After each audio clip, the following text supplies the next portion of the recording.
Now, we'd like you all to stay, visitors and everyone, because we've just got some great information coming up. I want to introduce Bob Parker, who's the chairman of our elders at present, and he's going to introduce, this is now officially Congregational Meeting, but you're all here. Even if you're visiting today, we want you to know. Bob, it's all yours. Microphone. Oh, you got one, okay. Good morning. As a church, we are facing a very important decision.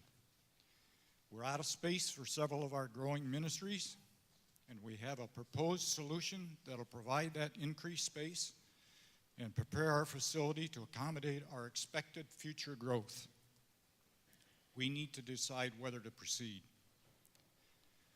These space needs were first recognized during a process of developing a 5-year strategic plan that was done at an elder staff retreat in February 2012. One of the exercises at that retreat was to review the data from each ministry for the previous 5 years and then project those growths for the next 5 years.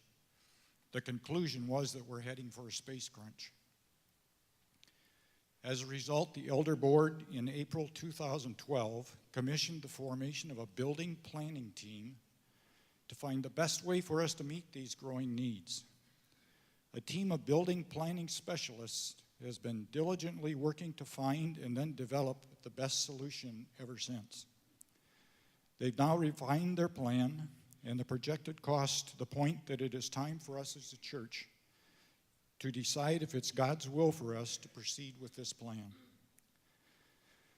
The project proposed by the building planning team is summarized in the brochure that you received this morning.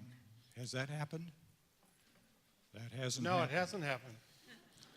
Elders and some others, would you come and please distribute these? Glitch number 1.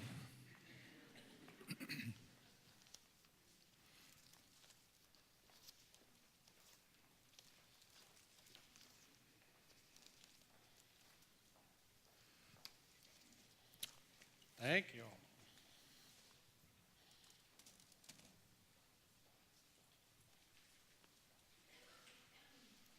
There's also a poster out in Main Street that shows a floor plan of this proposal.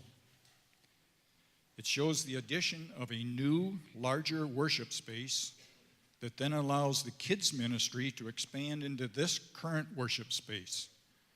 It also provides additional adult meeting space and revisions to the middle and high school areas to better meet the needs of their programs. I told you that the 5-year projections done in early 2012 showed that we were headed for a space crunch. Now, just a year and a half later, that crunch is our current reality. Here to share some of that current reality with you are several of our ministry leaders. The first one is Lynn Van Tol, Director of Family Ministries. Lynn?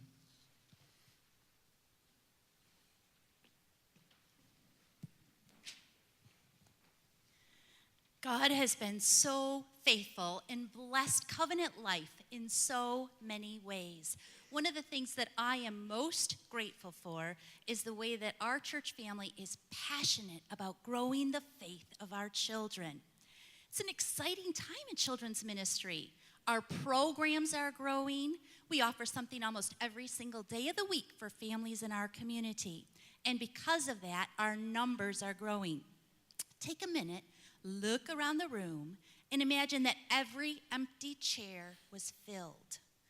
The number of chairs in this room is 518. That is the exact number of children, newborn through 4th grade, who call Covenant Life their church home. It is fabulous. We have so many things going on. We're just excited about it. A couple weeks ago, our preschoolers learned about Joseph. In our large group session, we have 3- and 4-year-olds together. The following day, I said to one of the pastors, you know what? We used every single carpet square in our preschool park large group. And he said, oh, that's okay. We can get more carpet squares. And I had to say, no. every inch of the room was filled with a carpet square, which was filled with a child. The only place we have to expand is by adding 1 or 2 children into our restroom. I have a picture that I want to show you of our 4-year-olds. Typically, we have between 15 and 18 4-year-olds coming up on the next slide. And in a room that is really built for 10 children and 2 adults. Now, 5 extra 4-year-olds doesn't sound like a lot, except you've got to understand in small groups, we are doing activities. And when it came to knocking down the walls of Jericho, we didn't want to knock down the walls of the church as well. One of the reasons that we're growing is because of our Bounce Around program, which takes place on Thursday mornings. Many people from the community come. Some of those have made Covenant Life their church home. 1 year ago, we started our Special Treasures Ministry. We realized then that offering a ministry for individuals with special needs was a huge need in this community. This past summer, we offered Treasure Camp, which was a vacation Bible school for individuals with special needs. Because of the God sightings and the stories that were told, we have decided to offer our brand new program called Regatta, which is going to start October 1. It will be a ministry for individuals who have special needs and typically developing peers to come to the church on Tuesdays from 3 to 6 to sail through life together and to experience God's love. A couple weeks ago, one of Kylie's friends came to church. It was after the worship service started. There weren't many people in Main Street. It took somebody time to actually realize that she couldn't get into the worship center in her wheelchair. She needed to have assistance. When I heard that story, it made me realize we don't want to have closed doors. We want to be accessible, our classrooms, our restrooms, our worship center, for all. We also don't want to have crowded spaces where people don't feel welcome. And we never want to have what happened to Wendy Sabatino, our director of intermediate and middle school ministries, one time when she came to Covenant Life years ago. So it was 11 years ago. Steve and I were newly married, and between us, we had 7 children, ages 2 to 6. 4 of them were 3-year-olds. It was fun. We were looking for a church to call our home because we were a blended family and we needed a space for us and our family where we could grow. We had tried some other churches in the area and we loved them, but we did not feel like that's where we were supposed to be yet. And then Covenant Life and church came up like 3 times within a week and a half in different conversations. And it was not on our list of churches to visit, but Steve and I said, maybe this is where God wants us to go. Let's just try it 1 week. So we had our 7 little kids dressed up for a good Christian Reformed church. I'm sure we looked nice. And we came in, and we were greeted, and it was very welcoming. And we were told to go to Promised Land, because at that time it was Promised Land. So we trotted our little kids back to Promised Land, and we walked up to the check-in desk. And the person at the check-in desk had this deer-in-the-headlights look and said, "We don't have room for you." And we said, "What?" And they said, "We don't have room for you." And we said, "For any of them?" And they said, "Yeah, we're full."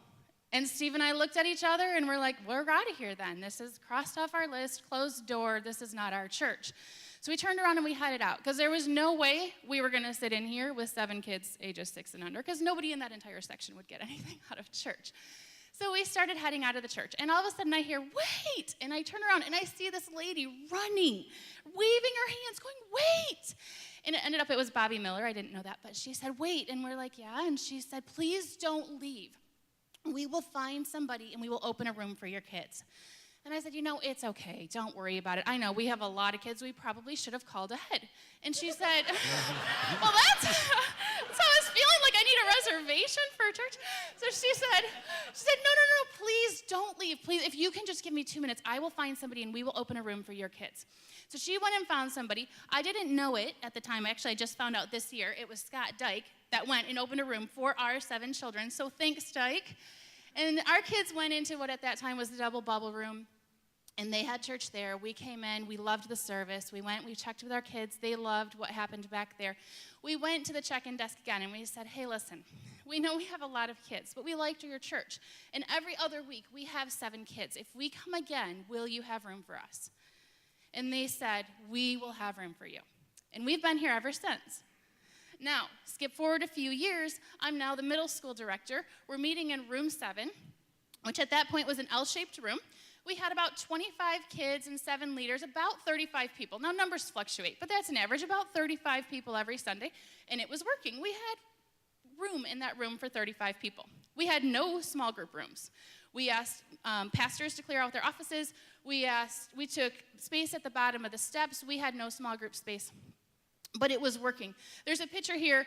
There's 2 pictures, actually, and you'll see it's because it's an L-shaped room, we had to take 2 sides. This was when our 5th grade visited, and you can see how packed we are. There's no room for one more student in that room.